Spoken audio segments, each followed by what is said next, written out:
Hello friends, welcome to physics time. बहुत time बाद कोई वीडियो बना रही हूँ। अभी जो हमने लास्ट वीडियो अपलोड की थी that was of DSSB 2018 PGT physics female paper. उसमें हमने ऑलमोस्ट कुछ 15 क्वेश्चंस किए थे। एक्चुअली जो 2018 का पेपर था उसमें अराउंड 180 क्वेश्चंस थे फिज़िक्स के। तो उसमें से कुछ क्वेश्चंस मैं सेलेक्ट कर करके इसमें दिखा रही हूँ, करवा रही हूँ। और वो जो पेपर है वो कहीं भी क्लैरिटी नहीं है, इसलिए हैंड रिटन है ये। अगर किसी को आपको फिर भी वो पेपर देखना है तो मेरे टेलीग्राम चैनल पे उसकी PDF अपलोडेड है, वहाँ से आप चेक कर सकते हो। तो उसमें से कुछ क्वेश्चंस मैंने सेलेक्ट किए हैं और प्लीज़ आप नंबरिंग पे मत जाना, ये मेरी खुद की है। जो वो पेपर होता है उसमें 20-20 क्वेश्चंस का सेक्शन होते हैं अलग अलग। ये सारे क्वेश्चंस आपको उस पेपर में मिल जाएंगे। इसमें से कुछ क्वेश्चंस कॉमन निकाले हुए हैं जो काफ़ी पेपर में देखने को मिलते हैं, और कुछ ऐसे ही जनरल क्वेश्चंस जो आपको कॉन्सेप्ट देखते ही क्लियर हो जाएंगे। 15 क्वेश्चंस हम इससे पहले वाली वीडियो में कर चुके हैं। This is the 16th question. इसमें आपको डिस्प्लेसमेंट वर्सेस टाइम ग्राफ दिया हुआ है। I mean displacement versus time की इक्वेशन दी हुई है, that is x² is equal to PT² plus 2QT plus R। देखो, जो जनरल इक्वेशन ऐसे देते हैं आपको, ये इजी लगेगा आपको क्वेश्चन, वो देते हैं x में, x is equal to something, लेकिन ये दी है x² में। तो इसमें थोड़ा सा आपको देख के सॉल्व करना होगा, सॉल्व करने का तरीका बड़ा हो जाएगा। आपको निकालना क्या है, यहाँ पर जो हमारी एक्सेलरेशन है इन्होंने बोला x की पावर n के साथ प्रोपोर्शनल है, हमें यहाँ पावर n निकालनी है। ठीक है, उसके लिए ऑप्शंस दिए हुए हैं। तो हमें दी थी ये इक्वेशन, यहां से हम x निकाल लेंगे, x इज दिस। अब एक्सेलरेशन क्या होती है, d² बाय dt², यानी कि इस इक्वेशन का 2 बार डेरिवेटिव कर देंगे। फर्स्ट डेरिवेटिव इज दिस, उसको सॉल्व करके ये लिख कर लिया। ये डेरिवेटिव तो आप खुद कर ही सकते हो, सॉल्व कर लेना, फिर भी कोई प्रॉब्लम हो पूछ लेना। और इसका जो सेकंड डेरिवेटिव है वो हमने किया है u/v वाले फॉर्मूले से, जो डिवाइड करके डेरिवेट करते हैं। अब यहाँ पर जो p और q वाले हैं सारी चीजें, वो सब कांस्टेंट है, p, t, q, r ये सब कांस्टेंट है। सिर्फ हमें a और x का रिलेशन देखना है, वो आ गया ये, यानी कि हम इसको सॉल्व करेंगे, आ गया ये दिस। यहाँ पर जो हमारा a है वो x के प्रोपोर्शनल भी है, x³ के भी। तो हायर पावर लेते हुए हमारा जो एक्सेलरेशन है that is proportional to x⁻⁻3। तो हमारा आंसर हो जाएगा -3, यानी x की पावर जो है क्या है, -3, यानी n is equal to -3। Question number 17, इसमें पूछा है कि प्लैंक कांस्टेंट की डायमेंशन किसके अकॉर्डिंग सेम होगी। प्लैंक कांस्टेंट क्या होता है, जो आप इक्वेशन लिखते हो ना, E is equal to h μ, यहाँ h is the Planck constant, h is equal to E/μ।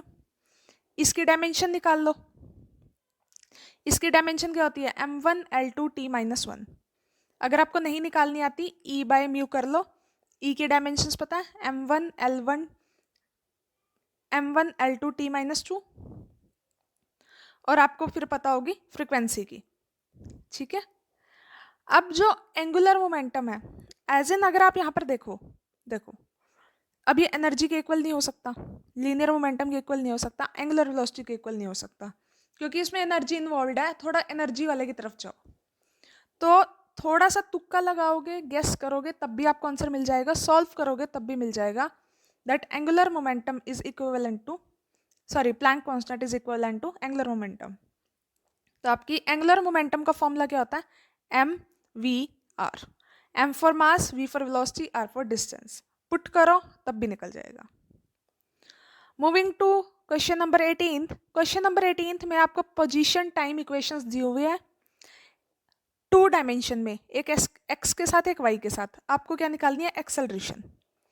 Very simple, एक इक्वेशन दी है x के साथ, एक दी है y के साथ। एक निकाल लो सेकेंड डेरिवेटिव ऑफ x, एक निकाल लो सेकेंड डेरिवेटिव ऑफ y, निकल गया 2। एक्सेलरेशन क्या होता है, इन आई जे के कोऑर्डिनेट्स, ए एक्स आई कैप प्लस ए वाई जे कैप। ए एक्स क्या होता है? डबल डेरिवेटिव ऑफ एक्स, और ए वाई क्या होता है? Double derivative of y coordinate. तो दोनों को पुट कर दो, इक्वेशन आ गई। This is the answer. बहुत सिंपल सा क्वेश्चन था ये, लेकिन इसका आंसर उसी को पता होगा जिसको ट्रिक्स पता होती है।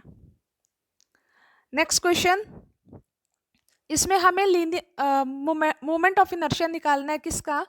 एक यूनिफॉर्म रोड का, जिसका सेंटर ऑफ मास पे सेंटर लाई कर रहा है, जिसकी लेंथ एल है और मास एम है।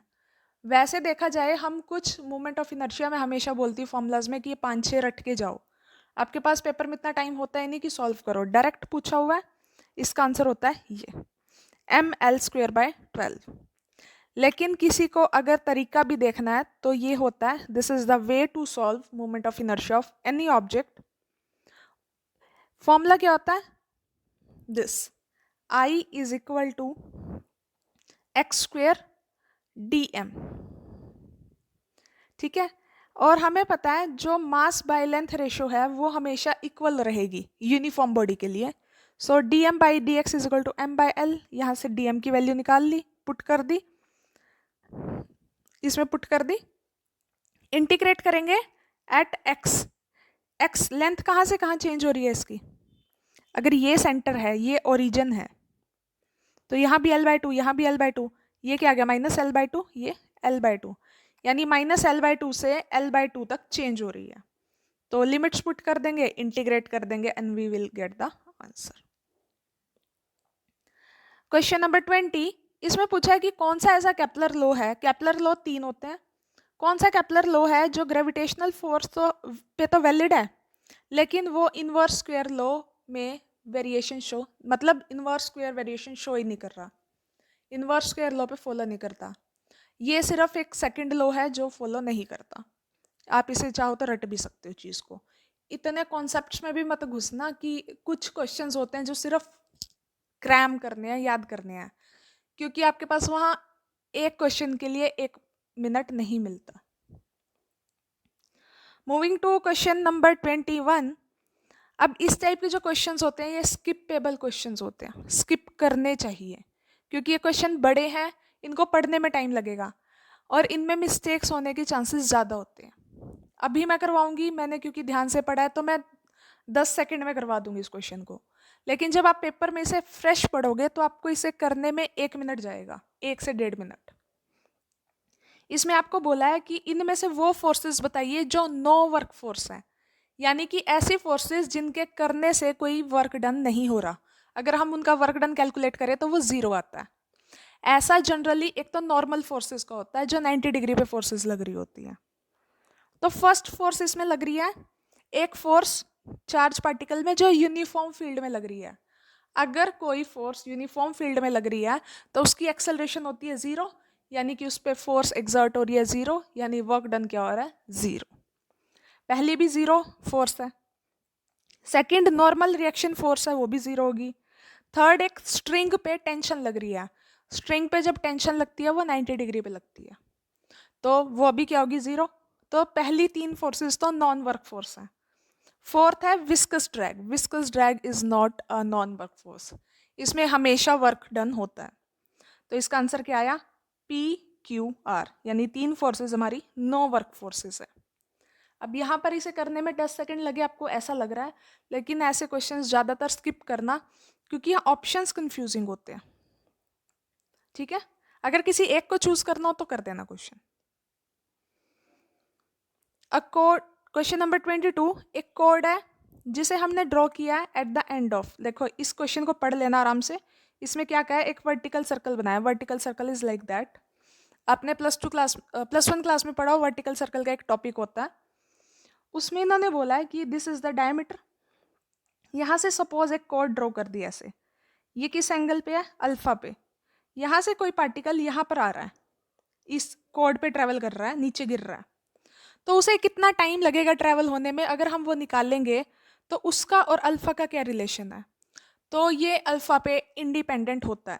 And this question is important क्योंकि इस क्वेश्चन को HTET में भी देखा गया, तो इसे याद कर लो कि इंडिपेंडेंट ऑफ अल्फा। बहुत सारे क्वेश्चन ऐसे होते हैं जो आपने प्रैक्टिस में किए होते हैं, एज इट इज पेपर में आ जाते हैं और आपको बिना पढ़े उन पर टिक कर देना है। क्वेश्चन नंबर 23, इसमें हमें क्या निकालना है? Coefficient of restitution. एक बॉल है जो दूसरी बॉल को स्ट्राइक कर रही है, क्वेश्चन समझना है, सॉल्व करना है। जो पहली बॉल है उसका जितना मास है दूसरी बॉल का मास उससे 4 गुना है, और जो पहली बॉल जिस वेलोसिटी से चल रही थी दूसरी बॉल उससे कम वेलोसिटी से चल रही है, कितनी? 1/3। यानी कि लिखते जाओ साथ साथ, अगर पहली का मास m है तो दूसरी का 4m है, पहली की वेलोसिटी u है तो दूसरी की u/3 है। इसके बाद इन्होंने क्या कहा कि जो पहली बॉल है इम्पैक्ट के बाद वो रुक गई, यानी कि पहली की वेलोसिटी क्या हो गई? 0, दूसरी की हमें नहीं पता। अब यहां से हमें v2 निकालना है। Conservation of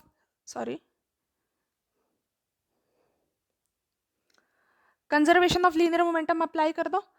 conservation of linear momentum क्या आएगा? m1 u1 is plus m2 u2 is equal to m1 v1 plus m2 v2। ये तो हो गया 0 क्योंकि v1 क्या है हमारी? 0। बाकी m1 u1 m2 u2 m2 v2 इन सब की वैल्यूज पुट करो ऊपर जो हमने लिखी थी, ठीक है, और यहाँ से v2 की वैल्यू निकालो कैलकुलेट करके। m सब में कॉमन है, कट गया। v2 आ गया 7u/12। हमें निकालना क्या है? Coefficient of restitution. उसका फॉर्मूला होता है v2 minus v1 bye u1 minus u2। ये याद रख लो, ये क्वेश्चन आता है, रेस्टिट्यूशन का क्वेश्चन आता ही आता है DSSB में। अभी इन सब की वैल्यूज पुट करो। v2 निकाला है, ये पुट कर दो। u1 क्या है? u, u2 क्या है? u/3, और v1 क्या है? 0। सबकी वैल्यूज पुट करोगे तो आपके पास कोफिशिएंट ऑफ रेस्टिट्यूशन आ जाएगा 7/8। इजी है, सॉल्व करोगे तभी समझ में आएगा, वरना किसी का भी कहा हुआ समझ नहीं आएगा। क्वेश्चन नंबर 24, ये थोड़ा सा कट गया ऊपर से, मैं बता देती हूँ। A block of mass 2 kg sliding on a smooth horizontal surface। एक 2 kg का क्या है? ब्लॉक है जो हॉरिजॉन्टल सरफेस पे यूनिफॉर्म स्पीड से आई जा रहा है। फिर उस क्या हुआ? जैसे कि ये इस पे ऐसे आई जा रहा था, यहाँ एक स्प्रिंग रखा था, कितना? 2 मीटर का। सपोज 2 मीटर कॉम्प्रेस किया ना, तो यहाँ पर आके टकराया, जैसे स्प्रिंग कॉम्प्रेस हुआ और इसने 2 मीटर ट्रेवल किया और फिर ये रेस्ट पे आ गया। हमें निकालना है स्प्रिंग कांस्टेंट। स्प्रिंग कांस्टेंट क्या होता है? फोर्स, जो स्प्रिंग फोर्स होती है उसका फॉर्मूला होता है F is equal to minus KX। हमें K निकालना है, K is equal to minus F/X। F क्या होता है? M into A। यह फॉर्मूला रट लिया। अब जो हमारा पार्टिकल आ रहा था उसकी इनिशियल वेलोसिटी थी 1 और फाइनली वो 0 पे चला गया, तो हमें यहाँ पर M की वैल्यू पता है, X पता है वो 2 मीटर ट्रेवल किया, A नहीं पता, A निकाल लेंगे कहाँ से? इक्वेशन ऑफ मोशन से। फॉर्मूला ये है v² minus u² is equal to 2AS। यहाँ से हम A निकालेंगे -1 मीटर पर स्क्वायर सेकेंड, ठीक है।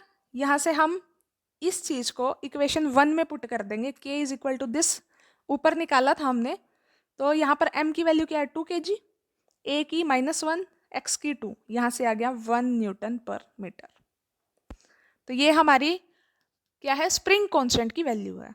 अब यहाँ पर बस छोटे छोटे फॉर्मूलाज याद रखने हैं, अदरवाइज तो क्वेश्चन हो जाते हैं। क्वेश्चन नंबर 25, ये इंपॉर्टेंट क्वेश्चन है। अगर आप +1 क्लास में पढ़ते हो तो आपने बहुत किए होंगे क्वेश्चंस, कि पहले एक इंजन की एफिशिएंसी 20% है, फिर उसका टेम्परेचर चेंज किया, उसकी एफिशिएंसी 25 हो गई, तो हमें ओरिजिनल टेम्परेचर निकालना है। ये क्वेश्चन खुद ट्राई करना फिर देखना। अब एफिशिएंसी का फॉर्मूला क्या होता है? 1 minus T2/T1 for reversible engine only, वरना ये फॉर्मूला अप्लाई नहीं होगा। तो यहाँ पर पहली एफिशिएंसी कितनी थी? 20%, यानी 20/100। यहाँ से सॉल्व करो, ये आ गया T2 आ गया 4T1/5। T1 और T2 में रिलेशन आ गया, T2 is the temperature of sink and T1 is the temperature of source. अब इतनी डिटेल्स तो आपको पता होंगी अगर आप DSSB की तैयारी कर रहे हो। उसके बाद इन्होंने कहा नई एफिशिएंसी जो हो गई है वो 25% हो गई है। कब? जब हमने T2 को क्या कर दिया? T2 - 20, यानी 20 डिग्री घटा दिया उसे, यानी कि नई आ गई 25/100, T2 क्या कर दिया, T2 माइनस 20, बाकी as it is same formula लगेगा। तो यहाँ से हम T2 की वैल्यू निकाल लेंगे, आ जाएगी ये, इक्वेशन 1 और 2 को कंपेयर कर दो, T2 सेम है, हमें निकालना तो T2 वैसे भी नहीं है ना, हमें T1 निकालना है। कंपेयर कर दिया, एलसीएम ले लिया, ये आ गया हमारे पास, इक्वेशन आ गई ये। यहाँ से T1 की वैल्यू क्या आ गई, 400, लेकिन ऑप्शन देखो 400 नहीं होगा, क्यों? क्योंकि लास्ट में उन्होंने बोला है कि जो आंसर है वो डिग्री सेंटीग्रेड में चाहिए, यानी सेल्सियस में चाहिए, लेकिन इस इक्वेशन से जो आंसर निकलता है वो हमेशा केल्विन का निकलता है, इसलिए हम इसमें से 293 माइनस करेंगे तो आंसर आएगा 127। तो यहाँ पर देखो answer is 127 degree Celsius. Question number 26 easy है, इसमें से कोई भी प्रोसेस कभी भी रिवर्स नहीं हो सकती, can never be reversible. Reversible can never be reversible का मतलब हुआ कि हम इस पर कुछ भी अप्लाई करते हैं कभी रिवर्स नहीं होगी। इलेक्ट्रोलिसिस रिवर्स हो जाती है, कुछ चीज़ें अप्लाई करने से रिवर्स हो जाती है। Free expansion is the only thing, अगर सपोज करो फ्री एक्सपेंशन कैसे, कोई लक्कड़ है, मतलब कोई मेटल है, उसे आपने हीट अप कर दिया, वो हल्का हल्का फ्री एक्सपेंड हो गया, वो वापस कभी शेप में नहीं आएगा। Free expansion is not a reversible process. Extension in spring, load कर दिया स्प्रिंग के ऊपर, लोड वापस उसके ऊपर रख दो, वो वापस अपनी शेप में जा सकती है। आइसोथर्मल कंप्रेशन है जो, उसमें कंप्रेशन हटा दो वो वापस नॉर्मल आ जाएगी, लेकिन free expansion is the only process जो किसी भी तरीके से रिवर्स नहीं हो सकती। यहाँ पर बस ये ध्यान रखना, कैन नेवर बी रिवर्सिबल लिखा है या फिर कैन नॉट बी रिवर्सिबल लिखा है। नेवर का मतलब होता है कि आप कुछ भी इस पर लगाओ ये कभी रिवर्स नहीं होगी, और नॉट का मतलब होता है कि ये बिना किसी चीज़ के रिवर्स हो जाए। क्वेश्चन नंबर 27, इसमें दिया है 1 किलोवाट को अगर 1 इलेक्ट्रॉन वोल्ट, किलोवाट और आवर एनर्जी की यूनिट है, and electron volt is also the unit of energy, इन दोनों को इंटरचेंज करो। ये आपके लिए एज अ होमवर्क है, कमेंट सेक्शन में इसका आंसर बताइएगा प्लीज़। ये इंपॉर्टेंट क्वेश्चन है, एक बार आपने निकाल लिया आपको याद भी रह जाएगी, तो ये करिए, इसे नेक्स्ट वीडियो में मैं खुद बता दूंगी, अदरवाइज अगर आपने नहीं किया तो। ये थे कुछ 10 क्वेश्चन DSSB जुलाई 2018 के। अब आपका पेपर आ रहा है कुछ दिनों में, मे बी ये आपके लिए कुछ तो हेल्पफुल होंगे। तो चैनल को सब्सक्राइब करते रहिए, देखते रहिए, and thank you for watching the videos.